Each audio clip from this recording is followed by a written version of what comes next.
சிவகங்கை மாவட்டம் திருப்பத்தூரில் புதுக்கோட்டை சாலையில் வசித்து வருபவர் சரவணன்.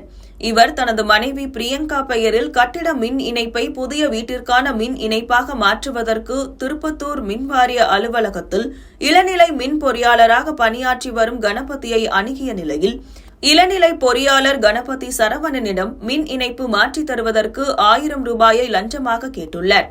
லஞ்சம் கொடுக்க விரும்பாத சரவணன் இதுகுறித்து சிவகங்கை மாவட்ட லஞ்ச ஒழிப்பு அலுவலகத்தில் புகார் செய்ததால் லஞ்ச ஒழிப்பு டிஎஸ்பி ஜான் பிரிட்டோ அறிவுறுத்தலின்படி சரவணனிடம் ரசாயனம் தடவிய ரூபாய் நோட்டுகளை கொடுத்து அனுப்பினர்.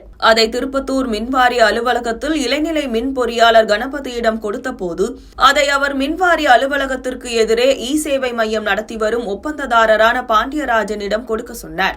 பாண்டியராஜனிடம் சரவணன் லஞ்ச பணத்தை கொடுத்த நிலையில் அவர் ரூபாயை வாங்கிய போது அதிரடியாக லஞ்ச ஒழிப்புத்துறையினர் உள்ளே நுழைந்து இளநிலை பொறியாளர் கணபதி பணம் கொடுக்க சரவணனை வற்புறுத்திய போர்மேன் பழனியப்பன் மற்றும் ஒப்பந்ததாரர் பாண்டியராஜன் ஆகிய 3 பேரையும் சுமார் 6 மணி நேரம் விசாரணைக்கு பிறகு கைது செய்து சிவகங்கை கிளை சிறையில் அடைத்தனர்.